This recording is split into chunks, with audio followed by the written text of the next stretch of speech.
1절에서 2절 단 두 구절 말씀입니다.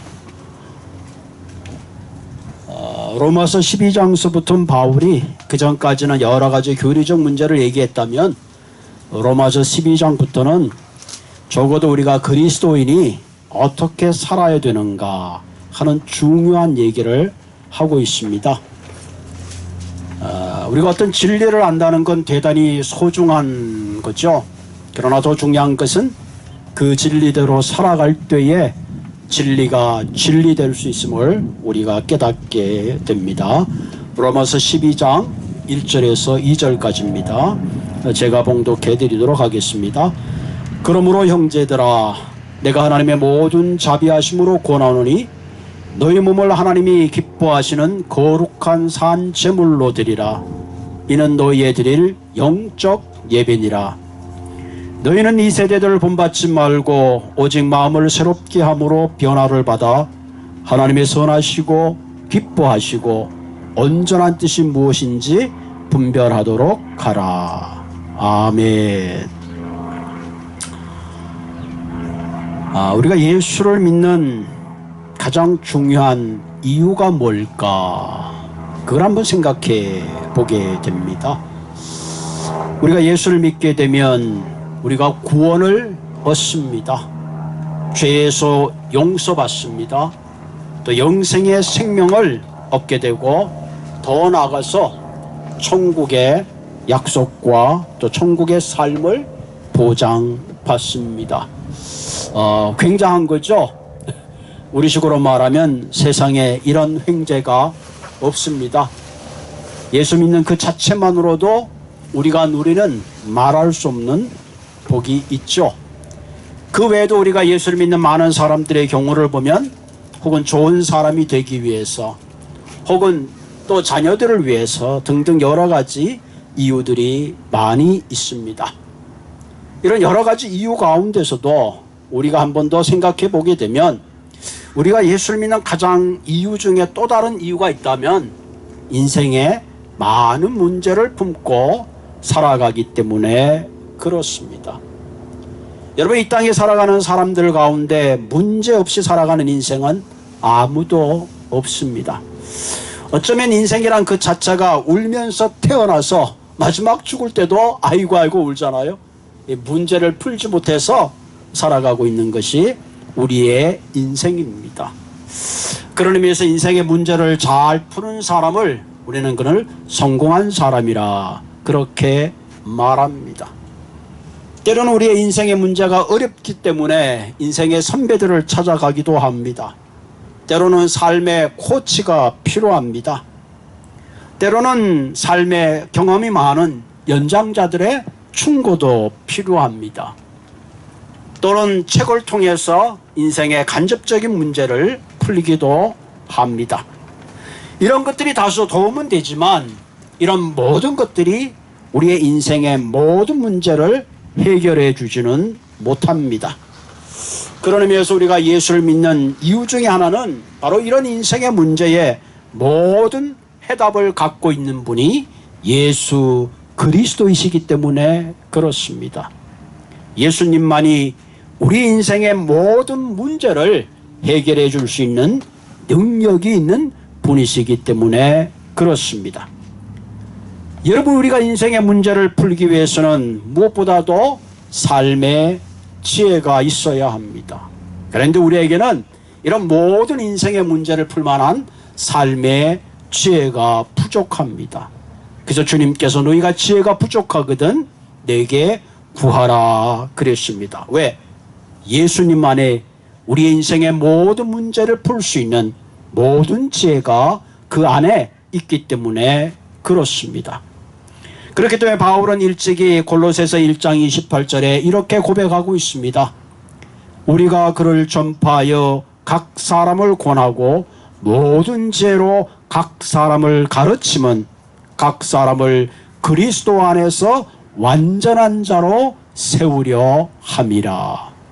한마디로 문제 많은 우리의 인생이 그리스도 안에서 완전하게 서는 그 길이 있다면 그것이 바로 예수님의 온전한 지혜를 얻는 것이죠. 여기서 그리스도 안에서 완전한 자로 세운단 말은 완벽한 사람을 만든다는 뜻이 아니라 끊임없이 그리스도 안에서 성장하고 변화하고 성숙한 사람이 되게 한다 하는 그런 뜻입니다. 여러분, 미성숙한 사람일수록 문제 앞에서 절망하고 절망하고 좌절할 때가 참 많이 있습니다. 그러나 우리가 성장하고 성숙하게 되면 사실 인생에 크고 작은 많은 문제들을 우리는 넘어갈 수 있습니다. 어떤 경우에 문제가 되는 이유 중에 하나는 우리가 답을 모르기 때문에 그렇습니다. 우리가 답을 알고 있다면 어떤 문제든지 쉽습니다. 여러분, 학교 다닐 때 수학 문제가 있으면 그 뒤에 답이 있잖아요. 끙끙거리다가도 그냥 답을 보면 그 문제가 해결되는 것을 우리가 알 수가 있습니다. 이처럼 우리의 인생의 모든 문제의 답을 가지고 있다면 더 이상 문제될 수가 없지만은, 그러나 우리에게는 그런 답이 없다는 사실입니다. 여러분, 우리가 중학교 때 우리가 여러분들이 잘 알던 우리가 기초영문법 혹은 삼위일체를 열심히 했죠. 그런 이제 고등학교 가게 되면 대학교 가기 위해서 종합영어를 합니다. 기초영문법하고 삼위일체를 할 때는 어렵던 게 고등학교에서 종합영어를 하고 나면 이제 기초영문법은 쉽습니다. 여러분, 수영을 할 줄 모르는 사람은 물가에 가는 것이 두렵습니다. 왜? 물에 빠질까봐 염려되기 때문에 그렇습니다. 그러나 내가 수영을 일단 배우고 나면 더 이상 물이 두렵지 않아요. 오히려 물 앞에 가면 더 자신감이 생기는 거죠. 이처럼 우리가 인생의 지혜가 많으면 많을수록 우리는 인생의 문제 앞에 당황하는 것이 아니라 오히려 그 문제를 넘어서 성숙하고 변화되는 그런 삶을 살 수 있다는 사실입니다. 얼마 전에 한국에 갔을 때 모처럼 제가 다니던 국민학교를 가보고 싶었습니다. 어릴 때는 집에서 그 학교까지 가는 거리가 걸어서 얼마나 먼지 가다가 중간에 자연 수업을 하고 집으로 돌아온 적도 있습니다. 그런데 막상 가서 이제 자동차를 타고 가봤더니 뭐 20분 내외 거리 금방 가더라고요. 어릴 때는 그게 왜 그렇게 멀었는지. 그래서 거기 이제 그 초등학교를 가봤더니 그 운동장도 참 넓었는데 뭐 조깅을 하기에도 굉장히 좁더라고요. 그럼 그 학교가 좁아졌고 길이 짧아졌느냐? 그렇지 않죠. 제가 컸기 때문에 그렇습니다. 더 큰 걸 보고 왔기 때문에 그렇습니다. 더 넓은 세계를 경험했기 때문에 그것이 조그맣게 보이는 거죠. 여러분, 작은 우물만 보고 산 사람과 넓은 바다를 보고 산 사람은 그 생각이 다를 수밖에 없습니다. 여러분, 미국에 살다가 한국에 들어가서 모처럼 느끼는 가장 중요한 게 뭔지 아세요? 야, 한국이 참 좁았구나. 한강만 보고 살다가 태평양을 보고 왔으니 그 한강이 얼마나 좁게 느껴지겠습니까? 우리의 마음의 세계도 동일합니다. 우리의 마음 안에 생명의 샘이 있고 우리 마음 안에 온 우주를 품을 만한 지혜가 있고 무엇보다도 우리의 마음 안에 하나님의 거룩한 성소가 있습니다. 그렇기 때문에 우리의 마음은 변화하고 성장해야 합니다. 성장하기 위해서는 반드시 고통이 함께 따릅니다. 그러나 우리가 성장하고 나면 내가 치료해야 되는 고통이 지극히 작았음을 고백하게 되는 거죠. 우리가 이처럼 성장하기 위해서는 반드시 마음의 변화의 씨를 심어야 됩니다. 그래서 그 변화의 씨가 열매를 맺어야 하는 거죠. 오늘 본문에서 그리스도의 완전한 자리에 이른다는 것은 바로 예수의 마음을 품고 예수의 삶을 닮아가는 겁니다. 여러분, 기독교가 다른 종교와 가장 다른 게 있다면 인격적인 예수님을 닮아간다는 거예요. 이건 대단히 중요한 사건입니다. 이 말은 이렇게 표현할 수 있어요. 한마디로 내 삶의 주권을 예수님께 위임하는 겁니다. 내 삶의 모든 문제를 주님께 위임하게 되면 더 이상 그 문제는 내 문제가 아니라 주님의 문제가 된다는 사실입니다. 오늘 본문을 가만히 보면 우리가 마음이 성장하기 위해서, 성숙하기 위해서, 변하기 위해서 가장 우선적으로 해야 되는 것이 뭐냐? 오늘 본문에 보면 너희의 마음을 새롭게 하라. 마음을 새롭게 하는 데부터 출발하는 겁니다. 오늘 본문 2절에 보면은 너희는 이 세대를 본받지 말고 오직 마음을 새롭게 함으로, 새롭게 함으로. 모든 변화는 마음으로부터 출발합니다. 그렇다면 우리의 마음을 어떻게 변화시킬 수 있을까 하는 겁니다. 그러기 위해서 우리가 마음을 새롭게 하기 위해서 가장 먼저 해야 될 일은 오늘 본문에 보면 마음을 새롭게 해야 된다. 이 마음을 새롭게 한다는 말은 새 마음을 받아야 된다 하는 얘기입니다. 이거 대단히 중요합니다. 옛날에 우리가 어릴 때 흔히 이런 거 있죠. 두고 봐 헌 집 줄게 새 집 다오. 다시 말하면 오늘 마음을 새롭게 한다는 것은 주님 앞에 나의 헛 마음을 험으로 버리고 새로운 마음을 받아야 하는 겁니다. 기독교의 진리는 옛 생명은 죽고 새 생명으로 거듭나야 된다는 것입니다. 헛 마음을 버리고 새 마음을 받는다는 것이 참 어려운 말입니다. 우리는 이걸 기독교 용어로 born again, 새롭게 태어난다 하는 거죠. 새롭게 태어난다는 말은 죽음을 전제로 하는 것입니다. 죽지 않고는 결코 새롭게 태어날 수가 없는 겁니다. 그래서 로마서 12장 1절에 보면 너희 몸을 하나님이 기뻐하시는 산제사로 드리라. 산제사로. 산제사라는 말하면 사실 좀 말이 안 되는 거죠. 제사를 드리려면 죽어야 되죠. 이 말은 나는 죽고 그리스도 안에서 새로운 마음으로 사는 것을 말합니다. 그때 비로소 우리의 마음에 변화가 시작되는 겁니다. 우리가 흔히 예수를 믿고 나서 이런 고백을 하죠. 예수님께서 나의 죄를 위해서 돌아가셨음을 나는 믿습니다. 주님은 그것을 의롭게 여기시고 우리를 그리스도 예수의 자녀로 삼으십니다. 그런데 중요한 것은 예수님이 나를 위해서 돌아가셨다 하는 고백도 중요하지만 사실은 이 고백은 반쪽의 고백입니다. 진정한 고백은 예수님이 나의 죄를 위하여 십자가에 돌아가셨을 때에 나도 그분과 함께 십자가에 죽었음을 고백해야 합니다.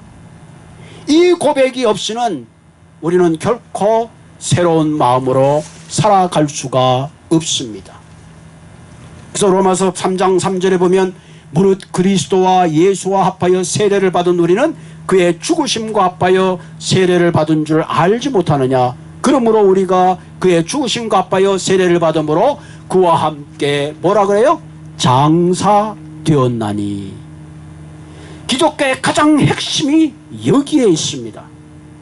오늘날 기독교의 가장 문제가 뭐냐? 죽지 않은 상태에서 살아있기 때문에 그렇습니다. 다시 말하면 나의 헛 마음이 죽고 새 마음을 가질 때에 여기서부터 우리는 진정한 변화가 시작되는 겁니다. 여기서부터 출발할 때에 그리스도의 삶이 세상을 변화시키는 능력의 삶이 가능한 것입니다. 이것이 바로 복음의 큰 신비입니다. 그래서 갈라디아서 2장 20절에 뭐라고 했어요? 내가 그리스도와 함께 십자가에 못 박혔나니 그런즉 이제는 내가 산 것이 아니요 내 안에 그리스도께서 사신 것이라. 자, 내 안에 그리스도께서 사신다면 나는 내 인생의 주인이 아니고 내 마음의 주인이 아니고 주님이 내 마음의 주인이라는 사실입니다. 그런 의미에서 우리가 근본적인 새로운 마음은 훈련으로 되는 것이 아니라 내가 그리스도와 함께 죽었음을 선포하고 내 안에 성령님께서 내 마음의 새로운 마음을 변화시켜 주시고 성숙시켜 주신다는 사실입니다.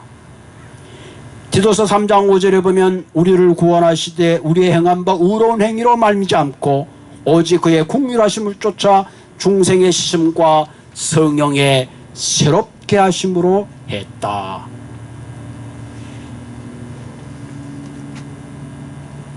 고린도후서 5장 17절에 보면 뭐라 그랬죠? 그런즉 누구든지 그리스도 안에 있으면 새로운 피조물이라.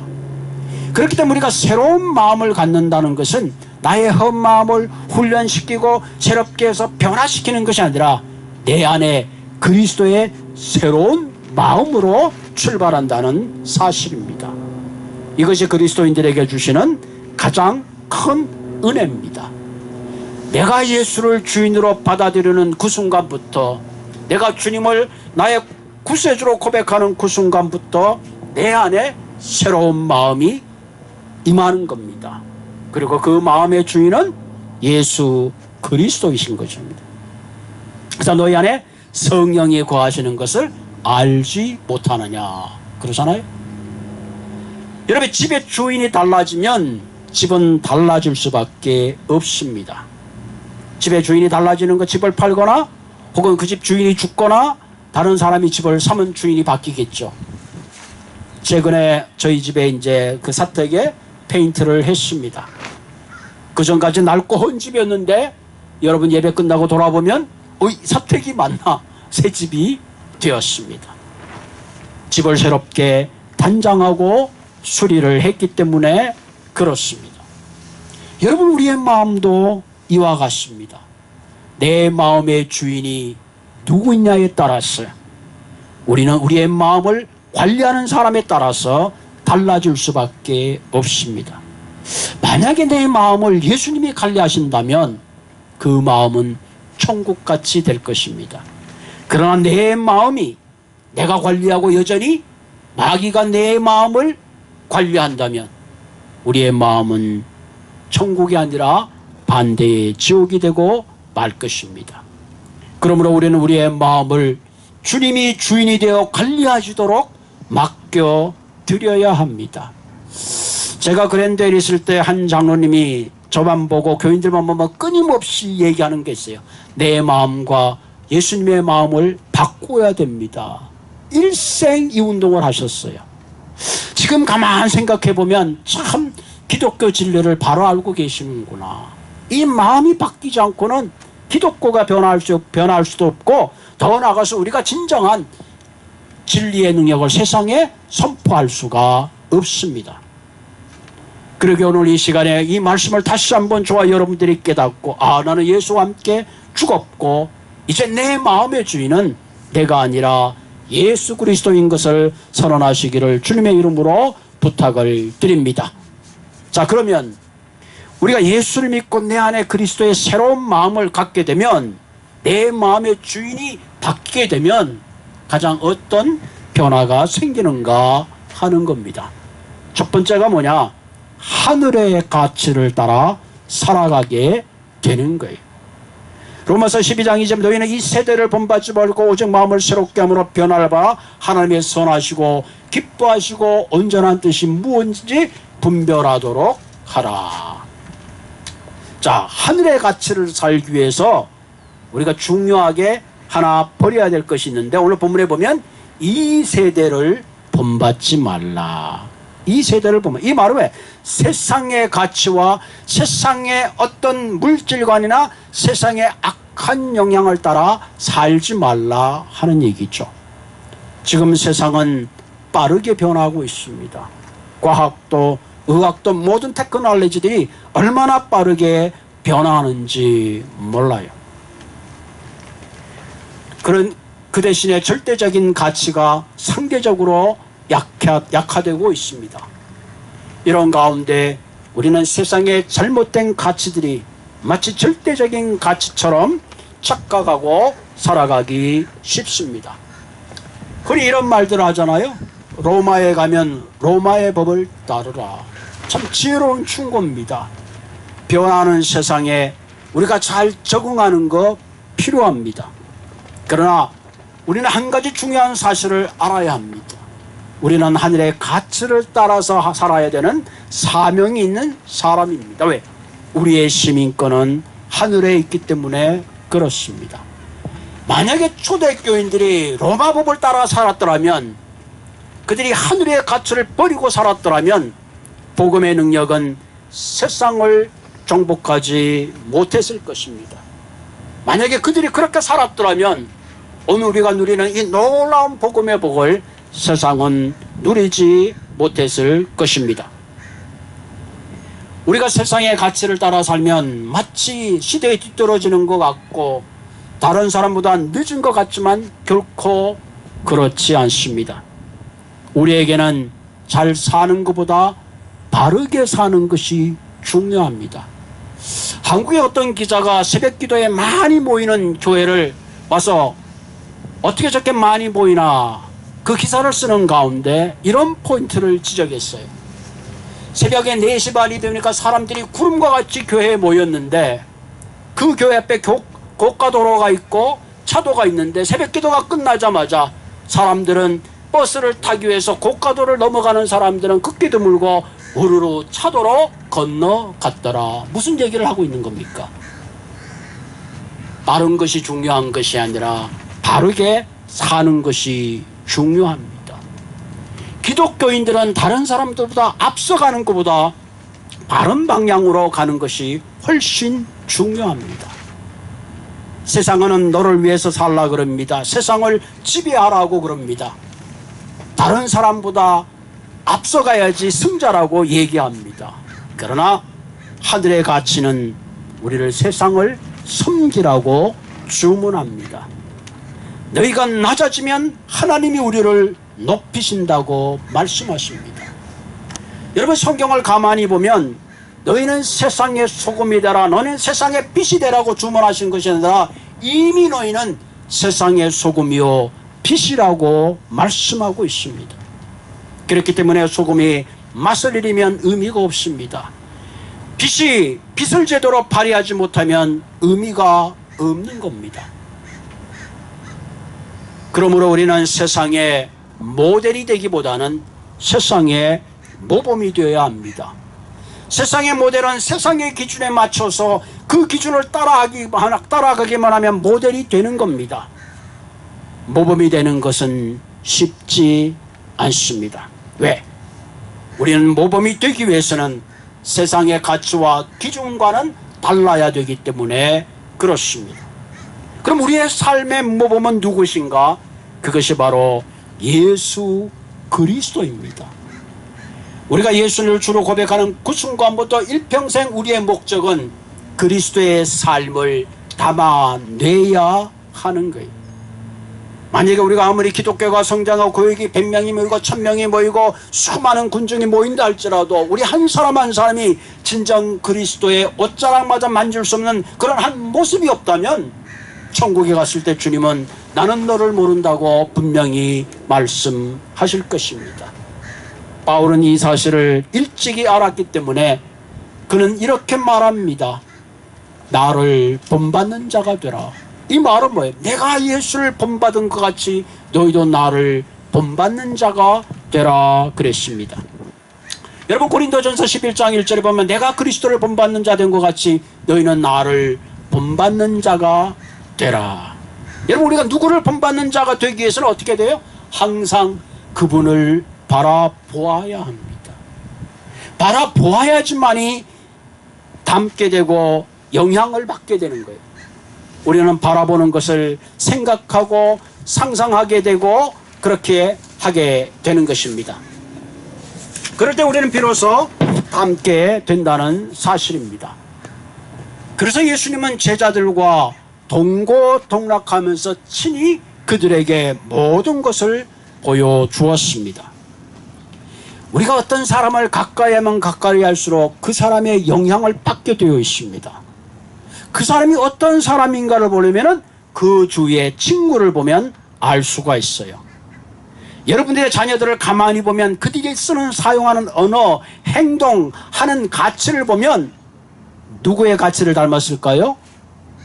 부모님의 가치를 닮았습니다. 그렇기 때문에 진정한 교육은 말로 하는 것이 아니라 삶으로 보여주는 거예요. 여러분, 우리 자녀들에게 우리의 신앙을 말로 보여줄 수 있어요? 부모님의 기도하는 모습, 말씀을 읽는 모습, 이웃을 섬기는 모습, 그 모습 속에 자녀들은 어디에 있든지 그것이 그들의 삶 속에 큰 영향을 준다는 사실입니다.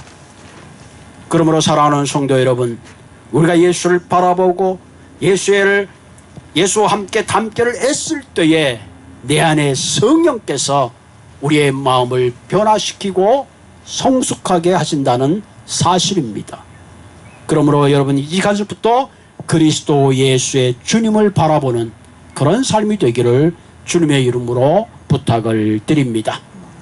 히브리서 12장 2절에 믿음의 주요 또 온전케 하시는 예수를 바라보자.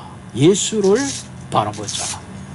기독교의 삶은 예수를 바라보는 삶입니다. 예수를 닮는 삶입니다. 여러분, 우리가 잘못 착각하면 무슨 능력이 있고 뭐 은사가 있고 뭐 굉장한 것 같은데 뭐 귀신을 불러고 다 소용없어요. 물론 그거 파라보 어떤 현상일 수 있겠죠.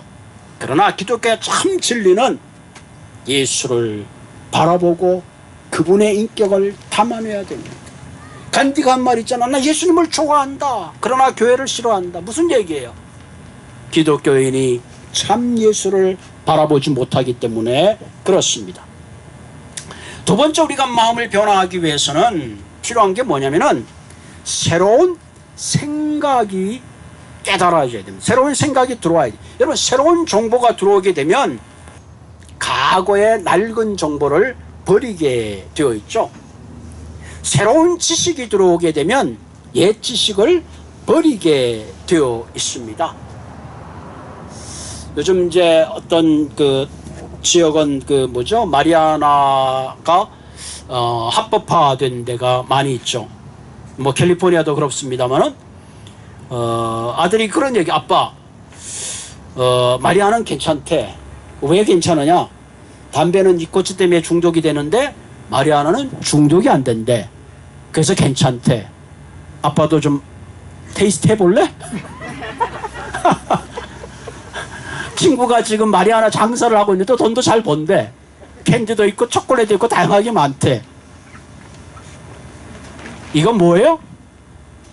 중독이 되지 않는 게 아니라 심하게 하면 얘기를 들어보니까 중독이 된답니다. 사실은 잘못된 지식을 갖고 있는 거죠. 약장사들이 약을 팔기 위해서 이건 괜찮다, 담배보다도 괜찮다. 그러나 실제로 마리아나를 많이 하고 운전을 하면 굉장히 위험합니다. 다시 말하면 우리의 어떤 새로운 지식을 위해서는 고정된 관념을 버려야 돼요. 선입견을 버려야 됩니다.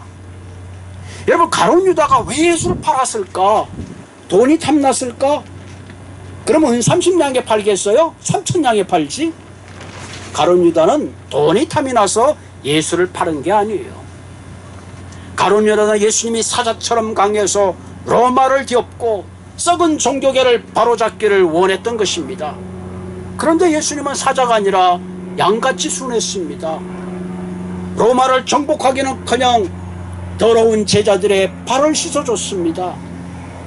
백마를 타고 예루살렘 길을 간 것이 아니라 고난의 나귀를 타고 십자가의 길을 가신 겁니다. 가룟 유다는 상상할 수가 없었어요. 이해할 수가 없었어요. 내가 생각하는 메시아는 절대로 그런 사람이 아니에요. 그래서 그는 결국은 은 30냥에 예수를 팔아버리고 말았습니다. 왜? 고정된 선입관을 내려놓지 못했기 때문에 그렇습니다. 우리는 이 고정된 선입관을 내려놔야 합니다. 유대인들이 왜 예수님을 십자가에 못 박았습니까? 그들의 율법에 고정된 틀을 버리지 못했기 때문에 그들은 예수님을 십자가에 못 박고 말았습니다. 그래서 예수님이 뭐라 그랬어요? 새 포도주는 새 가죽 부대에 넣어야 된다. 마태복음 9장 17절에 보면 새 포도주를 낡은 가죽 부대에 넣지 아니하니 그렇게 하면 부대가 터져 포도주도 쏟아지고 새 포도주는 새 부대에 넣어야 둘이 보존되느니라. 아멘. 우리가 예수를 믿는 그 순간부터 우리의 과거의 선입견들을 내려놔야 합니다. 여러분, 새로운 생각이라고 다 좋은 건 아니에요. 제일 중요한 것은 예수님의 생각이 중요합니다. 성경적인 생각이 중요합니다.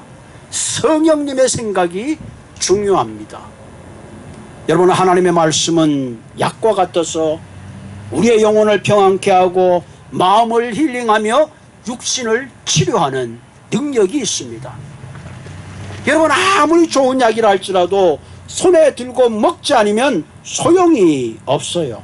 약은 먹어야 효과가 있습니다. 말씀이 우리의 마음에 들어와야지 그 말씀이 우리의 마음을 새롭게 변화시키는 거예요.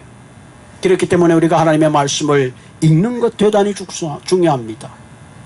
믿음은 들음에서 난다 그랬습니다. 여러분, 일주일에 한 번 설교 듣는 거 우습게 생각하면 안 돼. 내가 듣는 순간에 성령께서 내 마음에 믿음을 자라게 하십니다. 때로는 좋은 구절이 있으면 암송해야 합니다. 좋은 말씀이 있으면 묵상해야 됩니다. 이 말씀들이 내 마음에 스며들 때에 우리는 고정된 선입견을 내려놓게 되는 겁니다.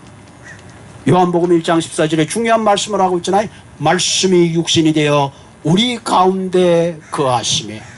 말씀이 육신이 되어 우리 가운데 거할 때에 거기에 능력이 있는 겁니다. 내 삶 속에 녹아져 있어야 하는 거예요. 성경을 줄줄 외우고 뭐 많이 한다 그래도 그 말씀이 내 마음에 녹아져 있지 않으면 결코 우리는 말씀대로 살 수 없어요. 그래서 사단이 가장 싫어하는 게 뭐예요? 우리의 마음속에 떨어지는 말씀의 씨앗을 뺏어가는 거예요.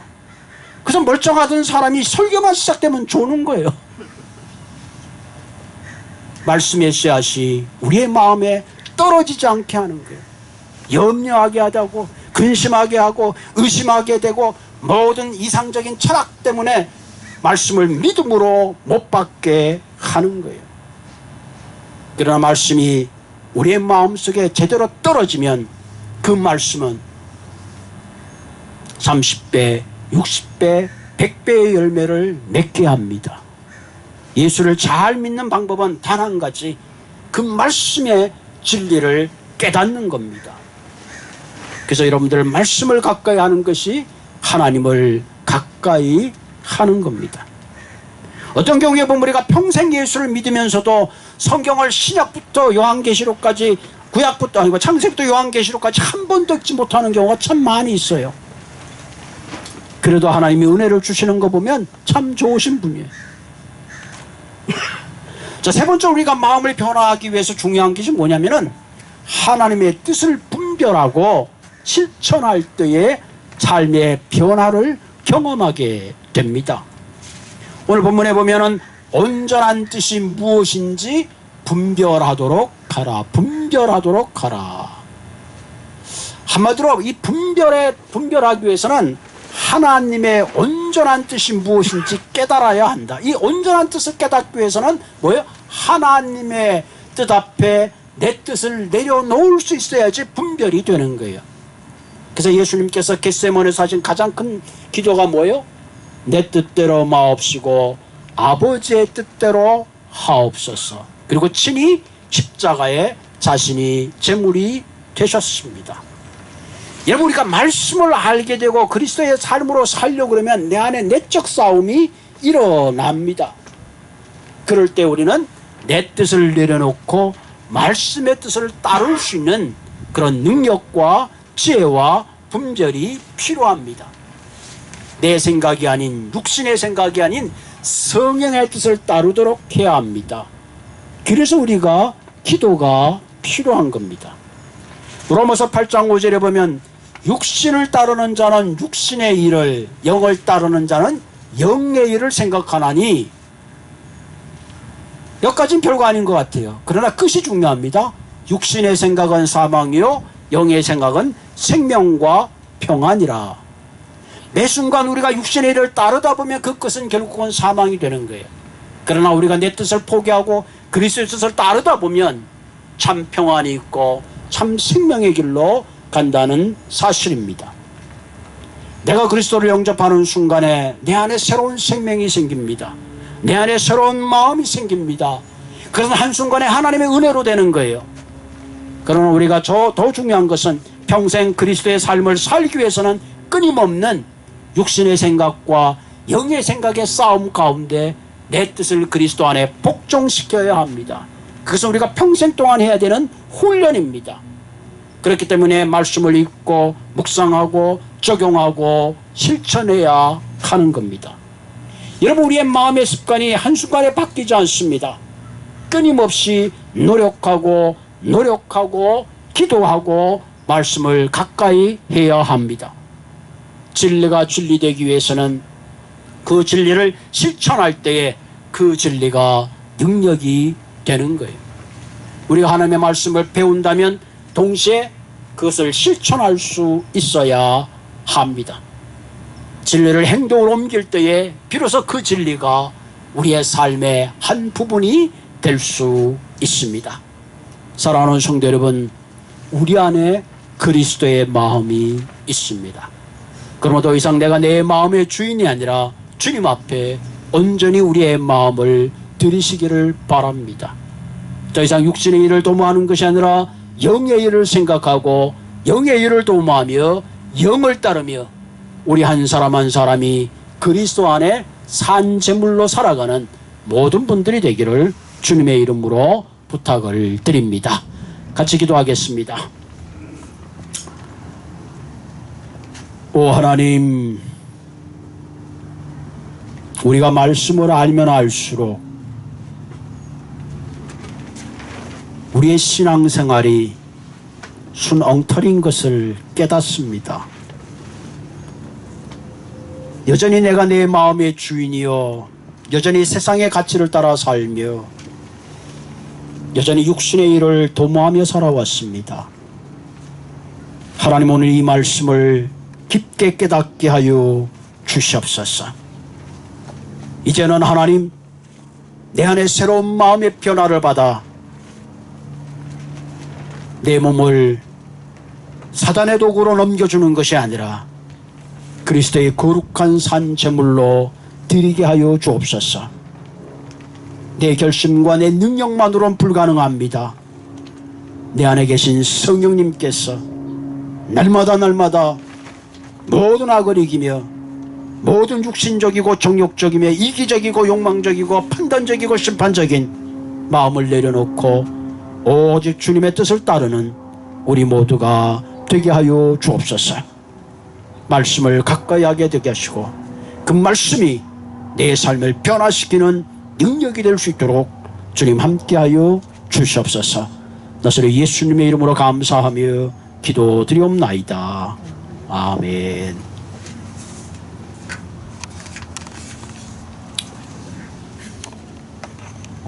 우리 436장 우리 하나님께 찬양하고 귀한 예물을 드리도록 하겠습니다. 437장.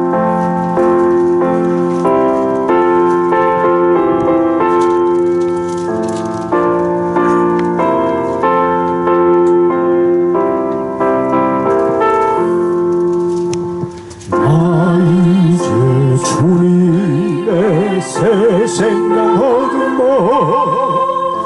옛것은 지나고 새 사람이로다.